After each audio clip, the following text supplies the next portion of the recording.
सीता माता ने बनाया भोजन पर खाने कोई नहीं आया। रावण की मृत्यु के बाद जब राम जी अयोध्या लौटे तो उनकी कीर्ति सारे संसार में फैल गई और वह मर्यादा पुरुषोत्तम कहलाने लगे। तब एक दिन महादेव की इच्छा भी श्री राम से मिलने की हुई।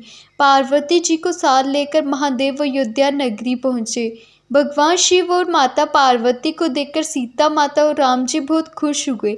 सीता माता ने शिव पार्वती का उचित आदर सम्मान किया और उनके लिए भोजन बनाने चली गई।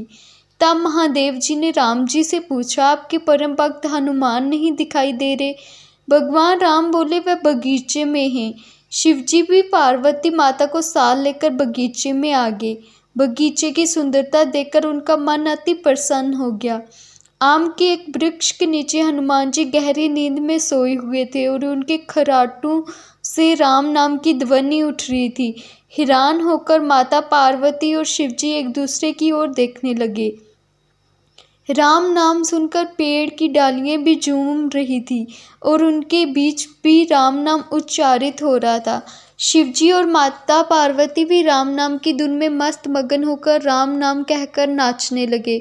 शिवजी और माता पार्वती जी को नृत्य करता देख स्वर्गलोक से देवतागण भी बगीचे में आ गए और राम नाम की धुन में सभी मस्त होकर नाचने लगे।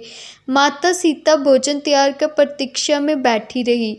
प्रतीक्षा करते करते शाम होगी पर शिव पार्वती नहीं लौटे। तब सीता माता ने लक्ष्मण को बगीचे में भेजा। लक्ष्मण जी बगीचे में आए तो उन्होंने धरती पर स्वर्ग का नज़ारा देखा तो खुद भी राम नाम की धुन में झूमने लगे।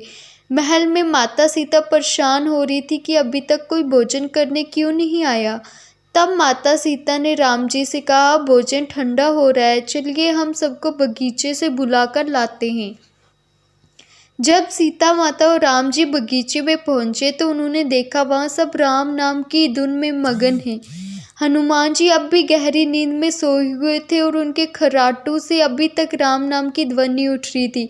ये दृश्य देख राम जी भावुक हो गए। राम जी ने हनुमान जी को नींद से जगाया और प्रेम से उनको निहारने लगे। हनुमान जी प्रभु को सामने देख उठ खड़े हुए और नृत्य का समा भंग हो गया। महादेव जी हनुमान जी की भक्ति की सराहना करने लगे और बोले, आप जैसा भक्त ना कोई हुआ है और ना होगा। हनुमान जी कुछ सकुचाए लेकिन मन में बहुत प्रसन्न हुए। तब राम जी ने सबको भोजन करने का आग्रह किया और सभी लोग महल में गए। माता सीता सबको भोजन परोसने लगी। राम जी ने हनुमान जी से भी भोजन करने के लिए कहा। हनुमान जी भोजन करने बैठ तो गए पर वह हमेशा राम जी के बाद ही भोजन किया करते थे, पर प्रभु का आदेश कैसे टालते। सीता माता हनुमान जी को भोजन परोसती जा रही थी पर हनुमान जी का पेट ही नहीं भर रहा था।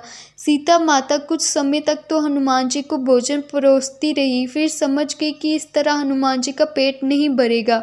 उन्होंने तुलसी के एक पत्ते पर राम नाम लिखा और भोजन के साथ हनुमान जी को परोस दिया। तुलसी का पत्ता खाते ही हनुमान जी का पेट भर गया और वह संतुष्ट होकर उठ खड़े हुए। अगर आपको वीडियो पसंद आई हो तो लाइक करें और कमेंट में जय श्री राम ज़रूर लिखें। जय श्री राम।